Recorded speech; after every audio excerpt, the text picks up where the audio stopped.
Well, this is your Simply the Best 103.5 FM, and EIB remains your 2024 election hub. It is now time to take you on the campaign trail.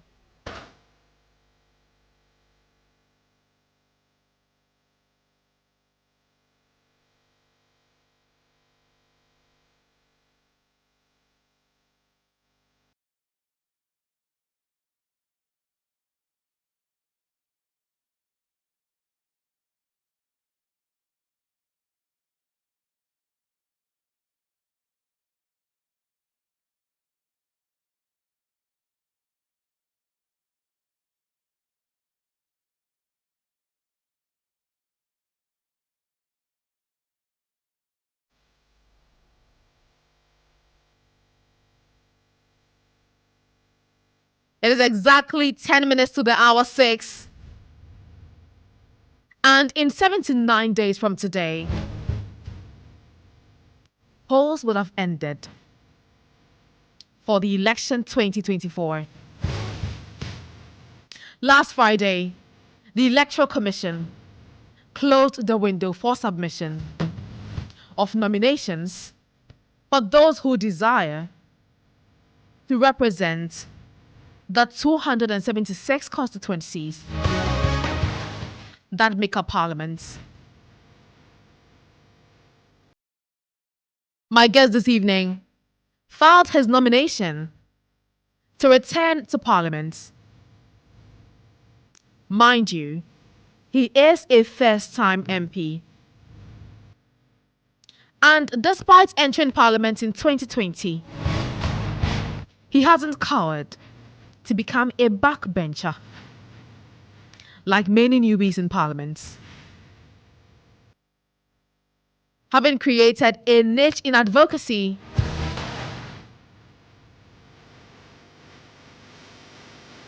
he led some of the private members' bills.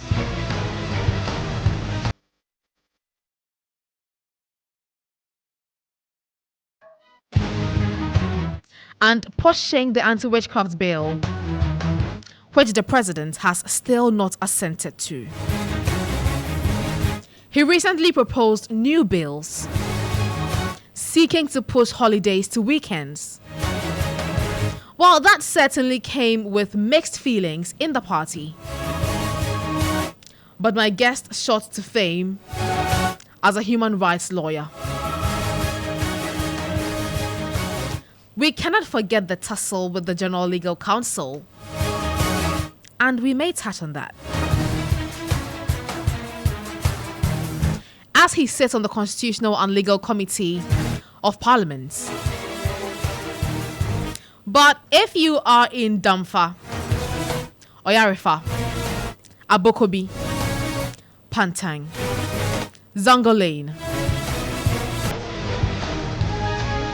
I sit with your MP for the next 30 minutes at least.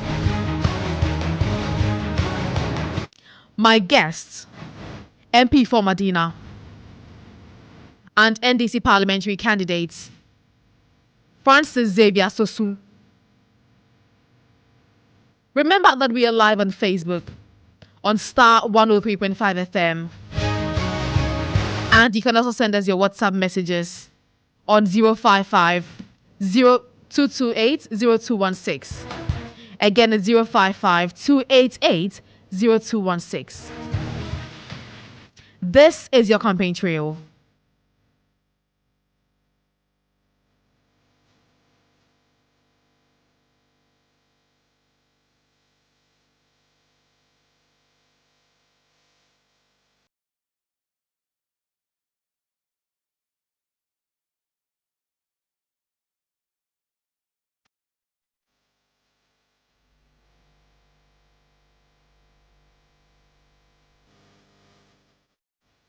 Welcome once again to the campaign trail. And as I did indicate, my guest is already seated. Francis, welcome to the campaign trail. Thank you. It's a pleasure Tutuwaa. to have you. Absolutely. Right. It's a pleasure having you too. You wear white, and I want to know if that symbolizes your victory with regards to the passage of the affirmative action bill. Well, not only the affirmative action bill, but several things. Also, it signifies the victory of the NDC come 7 December 2024. It signifies the victory that I'm going to chalk for the NDC for the second time to retain the seat. Also signifies the significant numbers that we are going to turn out come 7th December, because we're moving our vote from somewhere 63,000 to 120,000, about 100% increment. Okay. So we are so confident about that. And Absolutely. for me, this white is an evidence of that victory. I see. We'll talk about your constituency, but I'm interested to know how you feel having the affirmative action bill being assented to by the president after a very long time. Honestly, it's an amazing success. I feel so special today when I read the news, and I was extremely excited because this is something we followed for a very long time. Some of us who are being in the space fighting for gender equality, Right. And also fighting for inclusivity, fighting for, women and then vulnerable women for that matter. We thought that this was a great initiative, particularly giving women a space at the political, table. We have a country where about 51% are women, female, and in terms of nominal numbers, we're talking about over 17 million people who are women, and yet when it comes to decision taking, they are not very much represented. Okay. And so for me, the affirmative action bill is one of those ways to deal with issues of gender parity and bridge the gender gap between men and women when it comes to participation in public life. And so I'm really excited about it. I want to find out, when it comes to pushing for the affirmative action bill, would you say the women in parliament themselves were vocal about it? Well, I would say women in parliament were. In fact, they've always been, except that, when you have a male-dominated parliament, what else would you expect, right? It's the women have always been at the forefront. I recall that even recently when I was leading the way with bills to remove taxes on sanitary pads, extension of maternity leave from 3 months to 6 months. There are several other women-driven bills. For example, I was also asking that victims of sexual violation be added to national health insurance so they don't have to be paying for medical forms and stuff like that. And women have always supported such initiatives in Parliament. And so it's not for want of fight on the part of women, but I think that it's just a male-dominated area, and sometimes it feels a bit intimidating. And so you need other men who are willing to support the cause, for us to achieve what we've achieved with the affirmative action bill. Okay. The bill, for instance, is seeking to increase female gender representation in parliament by 30%. Is that figure enough? Well, that is in 2026. To me, it is not, but it's a low-hanging fruit that we have to take advantage of in the meantime whilst we work to improve that. I am very sure that the affirmative action bill, even in this current form, would require some further amendments. When specifically, what are these amendments? Well, I think that the issue of quota for women in safe seats is something that I would always want to push for in the future, because we're debating this in Parliament, and eventually that part of the bill was, it was defeated in Parliament, because the issues about what is safe seats and all those things were coming up. But really, let's be honest to ourselves. Which seats are very, very safe because of the dominant, maybe the community may be dominant ethnically, and maybe those ethnic groups may be voting with a particular pattern. And so if we really are serious about giving women an opportunity at the table, we should be willing to give up something. And we must understand that, people must be their own voices, right? The reason why you have a country where, though women are in the majority, you have a lot of laws that are against women, and yet nothing happens. For example, look at the sanitary pad taxes that I talk about, for example. That tax handle is very, very discriminatory, because men use condoms which are not taxed, but women's blood are taxed. And these are natural occurrences, right? But how did we even come to that point to accept taxation of, sanitary pad or taxing blood, essentially, right? And if you look at even the tax component on them, it's unbelievable. So the issues of period poverty is so critical, and yet the attention given it, to me, is not satisfactory from the state level. But it is so because you have a male-dominated environment trying to take decision on the menstruation of women. So you will definitely not get the kind of feedback you need to get. It's the same with issues of exclusive breastfeeding and the need for extension of maternity leave. It's the same with almost all the female related issues that we've been fighting. Look at the witchcraft accusation bill, for example. That is our next subject. I traveled all the way to witch camps, right? And I'm challenging the president to travel to the witch camps. If His Excellency Nana Addo Dankwa Akufo-Addo can actually move to the north and visit Gani, Batinga, Gushe, go to Gambaga, and go to these witch camps and see these women and the condition in which these women are. I'm telling you that the first day we went there, we came back and everyone said, you know what, let's pass this bill tomorrow. But we still had to go through the motion, right? So I think that it's because people are not really familiar with the issues. They haven't had first-hand information about the issues. So it's so difficult for them to be very articulate and very passionate about dealing with those issues. And it's also part of the reason why I believe that the witchcraft bill has not have assent, even though now I'm happy that affirmative action bill has assent, and I'm hoping that the president, just as he signed the affirmative action bill, will also sign the witchcraft bill before he leaves. But he says that signing that bill would have dire consequences on the consolidated fund.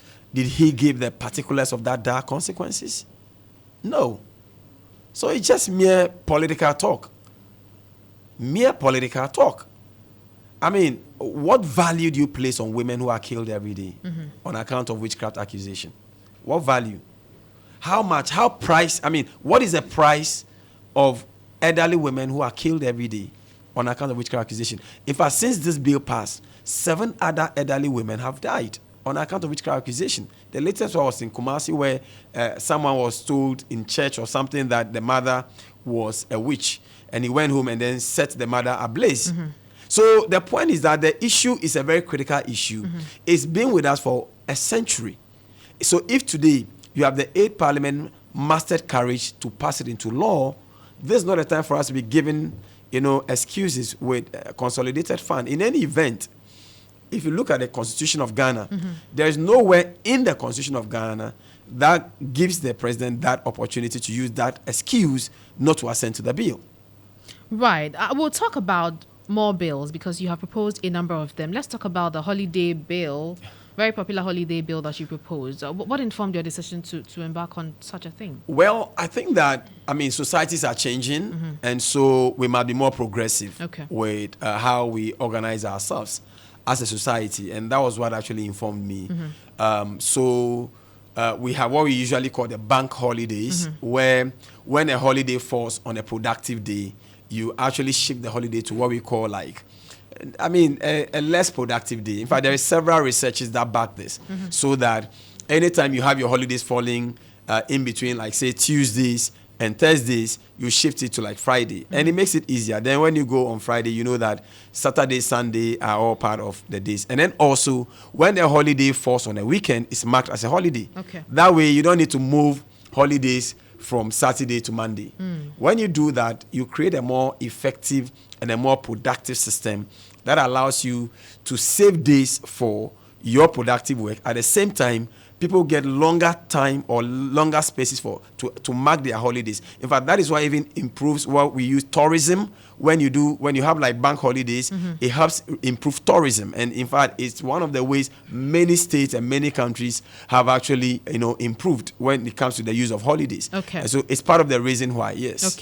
Now, you plan to amend the Public Holidays Act 2001, Act 609, to eliminate the president's power to declare additional public holidays.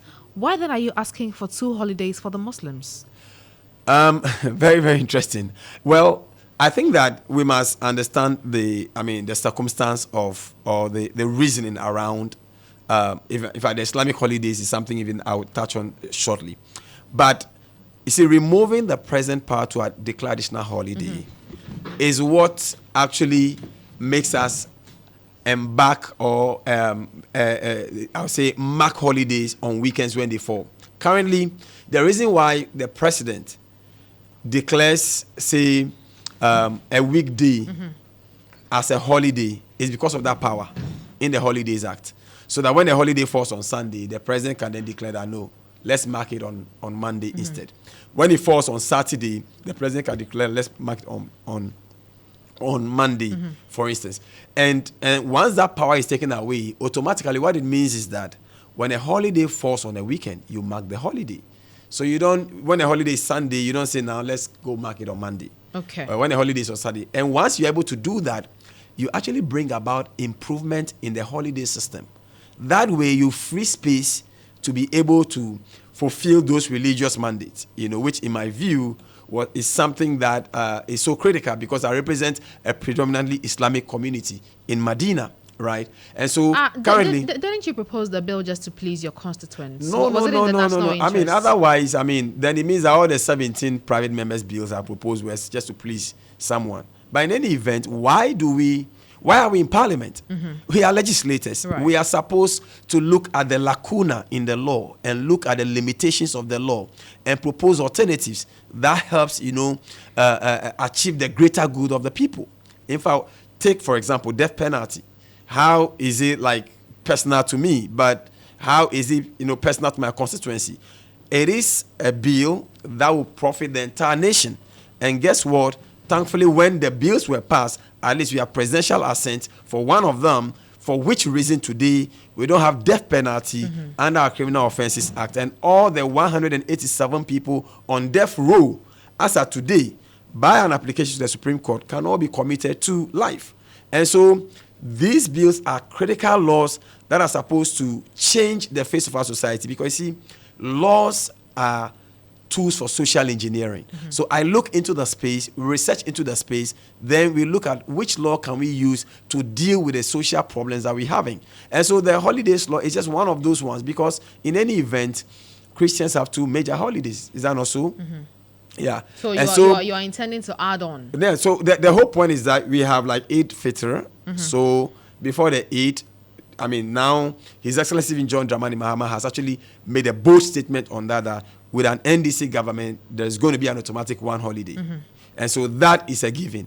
So as a private members initiative, I will be pushing that the Tashriq holiday, which is it before? No, that is a day after the Eid Adha. Right. So a day after the Eid Adha and a day after the Eid, are all supposed to be holidays. That way, it kind of brings parity for me. And these holidays, when they are declared, even though they are maybe a religious holiday, it's not marked by one person. So it's not like because it's an Islamic holiday, it's only Muslims that are marking it. It's a national holiday. So all the issues that come with tourism, both the ecotourism, people who take advantage of holiday makers, you also need rest sometimes and so on and so forth. So once you take away the power of the president to declare additional holiday, there are still opportunities to then do what we call religious inclusivity in terms of, using additional holidays, adding on to, those of Islamic faith. So that is a creativity that went into thinking about the holiday amendments. But don't you think there are too many holidays in Ghana? Because you have raised concerns about productivity. Honestly speaking, the answer is a no. Okay. You see, because it's only because we have not properly used our holidays. In fact, in some jurisdictions, there are several holidays. Unfortunately, I didn't know that we're going to zero in on holidays. I would have brought all the research that I've done in that space, right? And there are several countries. In fact, the holidays are a source of a lot of income. They are a source of income to the state. The only thing is that we haven't used this well. And so the fact that we haven't used this word does not mean that once there's a holiday, it means that productivity is going to be affected. And that is also the reason why we are introducing the bank holiday. Because the reason why you complain today that there are too many holidays and productivity may be affected is because those holidays sometimes fall on weekdays where you are supposed to be working actively.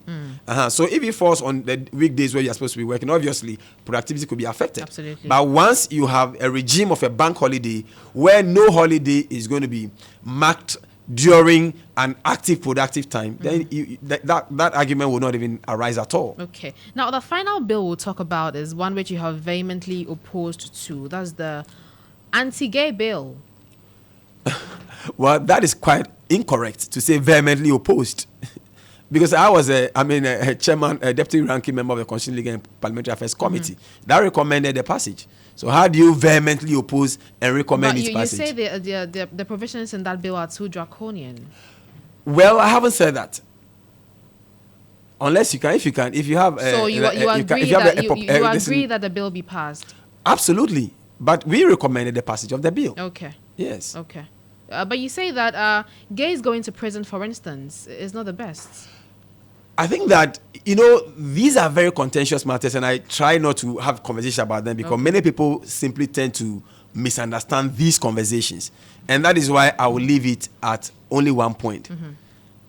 The country has spoken, a law has passed, it's before the president for assent. We are waiting for Ronaldo to assent to the bill. Okay. Then we implement. So you'd absolutely agree with whatever he decides. He should sign the bill and let us implement the bill. Very interesting. I mean, for a human rights lawyer. But you're still listening to Start Today, and the program is The Campaign Trail. It is streaming live on Facebook on Star 103.5 FM. And of course, you can join us with your thoughts and comments on 055-288-0216. Francis, let's talk about your constituency.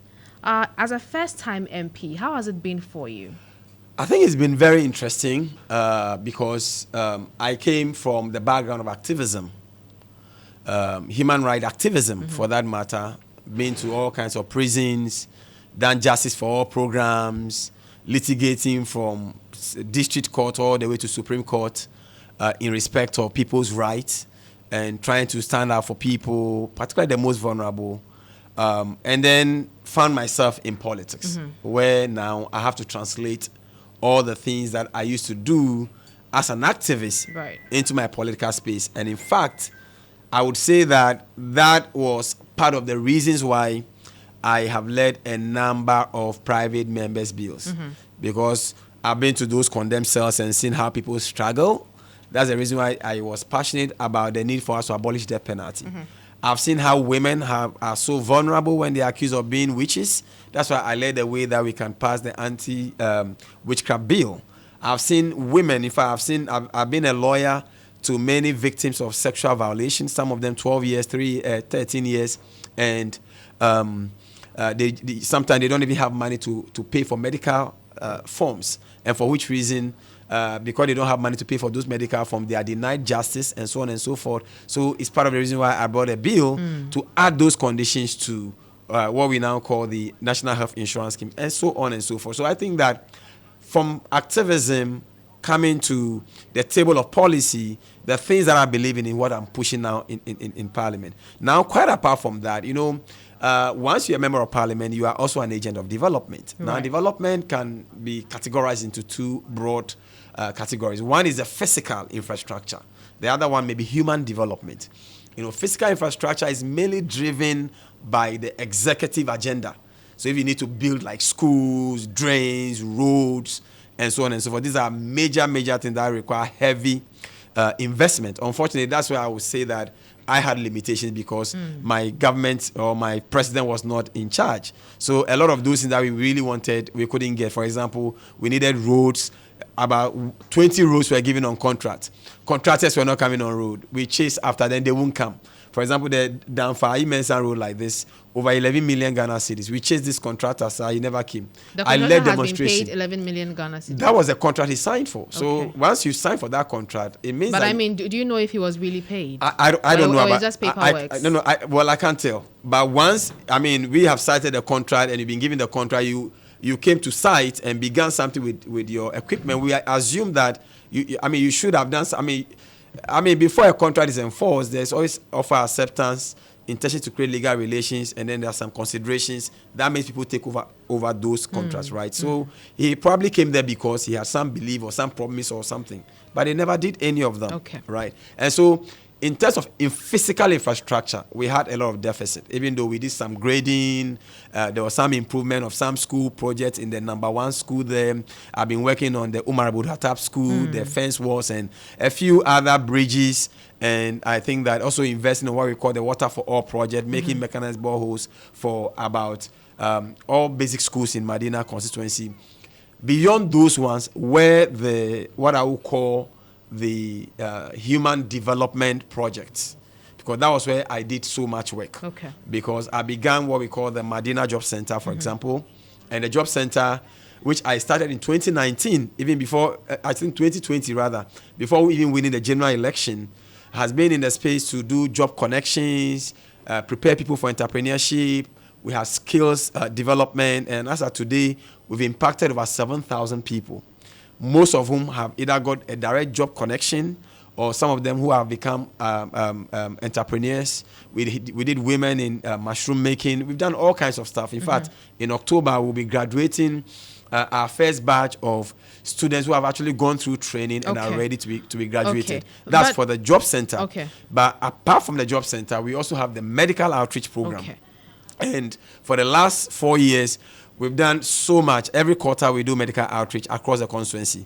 And we've impacted over 10,000 people. Some who were even blind have recovered their sight, because I think it was glaucoma. And we had to do free surgery for some of them. And they recovered their eyes in terms of the medical. And then last year also, we donated medical equipment worth over 1 million Ghana cedis to almost all public hospitals in Medina. And Danfa Medical Center benefited from our delivery bed projects, where we have to provide them with delivery beds and so on and so forth. Then we have the education also. In education, we've done also massive investment in books. Last year, we did over 23,000 books, Montessori books at the cost of over 1.4 million Ghana for cedis. basic school students. Yeah, basic school students. Yeah, almost all the schools had copies. And then we have our almighty Best Teacher Awards that we do every 2 years, where the overall best teacher in Medina goes home with like a brand new car as a way of teacher motivation, right? So a lot of things have been ongoing, and we have the Islam project that does our annual Ramadan outreaches, Sosu Salah Fairs for all children that attracts over 1,000 kids every year. Yeah, a lot of fun stuff that we do in Medina, which I believe that are all innovative. That back in Parliament, we show work, and when we come to the community too, we show work. And for me, that is what a member of Parliament should be doing. And do you think your constituents are happy with you? I believe that my constituents are. I mean, it depends on what everybody expects. There are many people whose judgment of a member of Parliament may be maybe how much stipend you give him or her a day. Obviously, such a person may not be happy. But for those who believe in development and who see development and who see investment in people, my educational program, for example, have put more than 20 people in advanced training, master's program and so on and so forth. So I think those who believe in human development will know that what Sosu is doing is exactly what members of Parliament should be doing. Okay. Francis, your former NDC branch chairman is contesting as an independent candidate. How does that make you feel? It doesn't make me feel anything at all. Do you feel betrayed? Not at all, because I don't think that it will be a significant contest. You don't think he's going to shake up your chances? Absolutely not. I mean, I can assure you that His Excellency John Dramani Mahama this time round and myself this time round will record not less than 120,000 votes in Medina constituency. Right. We also know that Awal Mohammed, he contested with you during the primaries and he was disqualified. No, that was maybe Prince Moses Zakaria. Zakaria, I beg your pardon. He initially wanted to go independent, but let it go and came to join me. In fact, he goes around campaigning with me now. You've resolved your issues? Oh, of course. When His Excellency John Mahama was around, he actually spoke during our Medina outreach. So I think that, we are focused. And I can assure you that, we will have this conversation again on the 8th, on the 9th, and you would see that my prophecies actually came to pass. I see. Now, you spoke about doubling your votes from 60,000 to... It was 63,000 to 120,000. 120,000? Yeah. How feasible is that? It is feasible because in the last election, even though I had 63,000, about 42,000 people never turn up to vote in Medina. But before you go on, what is the voter population in your constituency? Last year, in 2020, it was about 121,000. 121,000. Then, before the assembly election, it rose to about 151,000. Right. As we speak now, after the limited registration, we are almost approaching 165,000. Oh. Yeah, so it's significant. Yeah, there's a significant rise, and that's why we are confident that, if MPP tries and pulls like some 20,000, and we are able to get think like... the NPP is going to do 20,000? If they try and they get about some 20,000... But Robert is not sleeping, so how then do they get 20,000? Well, I don't know about that. I don't know whether he is sleeping or he is not sleeping, but I'm just from a constituency watch where he never showed up. He's never showed up for any program, for any constituency. He's run away from all debates. Campaigning. No, that's not true, because we've been through the constituency everywhere, but he's been running everywhere, running away. Anytime there's a need to really campaign, so we can see what you've got, you know, bring it on. He's always run away. So I don't think that he is a very, very serious candidate that anybody should be Robert too worried about. I didn't say that. I'm saying that his candidature is not a serious one that anybody need to worry too much about. We are confident that the Medina NDC is united. Right. We are compact. By the special grace of God, we're going to make it happen. Look, 2 weeks ago or 3 weeks ago, when Dr. Bawumia came to Medina Zongo, only 4 people came out to sit in their bus. Oh, that's not possible. 4 in their bus. You go to Medina Zongo and check.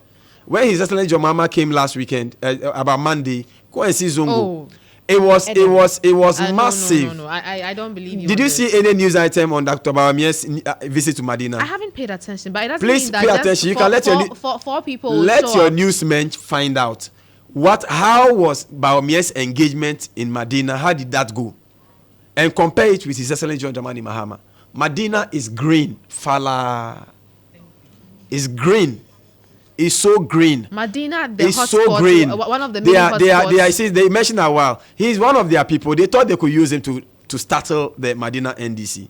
Awa was with the NDC, wasn't he? No, but you know this is politics. So you do you remember when His Excellency now he's an NPP guy. When His Excellency John Mahama was talking, he said that Ojainba, osi Ojain nama one ne ba nenam. Na Ojain ekwa na Osunoba di nechia.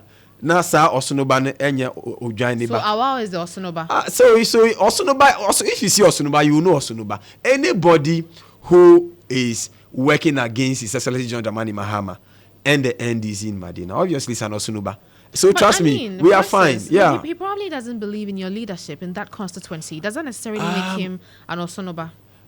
Well, you see, what is belief in leadership, particularly when it comes to political parties. You see, political parties work with principles. And who says that every single member, every single person following me now would have actually voted for me if he had gone for primaries? But once I'm the candidate of the NDC, right? Yeah, we bury our differences and we all go together, because what matters is that His Excellency John Dramani Mahama wins, and what matters is that NDC gets the needed majority seats in Parliament to deal ruthlessly with this nation wreckers who have destroyed the entire nation. So the pain we are in today is because some people have destroyed the entire nation. Look at our water bodies. Look at where the city is running to against the dollar. Look at the price of kenke today. Look at the price of common Koscielny Meko. Koscielny Meko today is 5 Ghana cedis. So the people who put us in this situation are the people we need to chase away. Okay, now not fight each other. Talking about the NDC being the majority in Parliament, have you picked up signals that you're likely to be the majority in Parliament come the next session? I am absolutely confident that the NDC by 8th December, 9th December. No, before 8th December for your next session. Absolutely.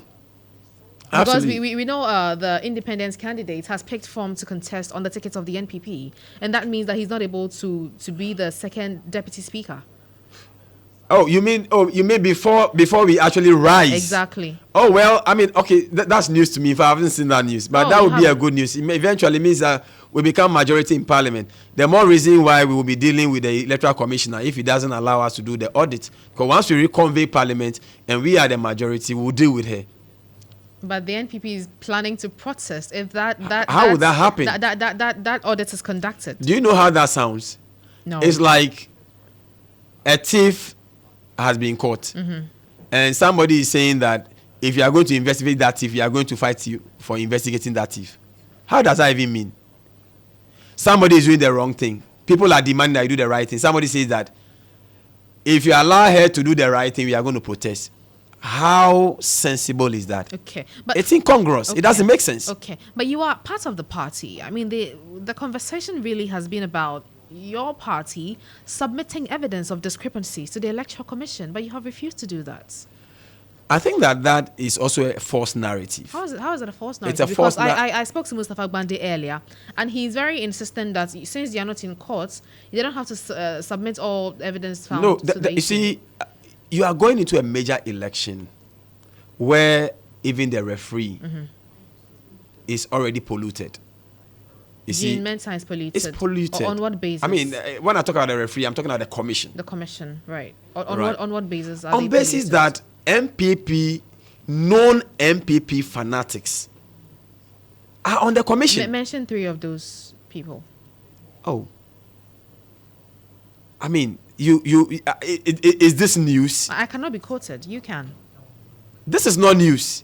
It's not But news at all. I just need 3 names from the in commission. fact, this is not news. This is not news at all. That non-MPP fanatics are on the commission. Example.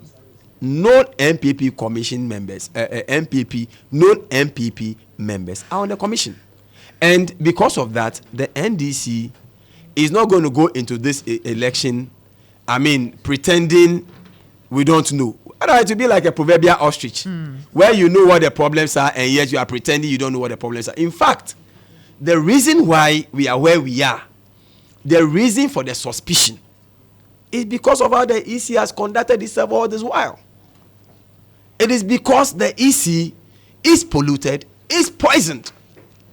And so the fairest thing to do at this stage is to open up, if you have nothing to hide, and say that, guys, even though you guys are suspecting that maybe we are doing the wrong thing, we want to prove to you that we are doing the right thing. And for that reason, let's call the media, let's call Peace Council, let's call the religious leaders, let's call the political parties, let all stakeholders sit down. This is the system. Right. Let's do the forensic audit. Francis, we will talk about that extensively, but we are about to wrap up. You are very confident about retaining the Medina seats, but you are well aware that constituency is a swing one. There's no assurance for any political party. That is also not correct. Tell me why you are confident. No, that assertion is not a correct assertion. How is that an incorrect It's not assertion? a correct assertion because the circumstances leading to the NDC losing the seat to the NPP in 2016 were quite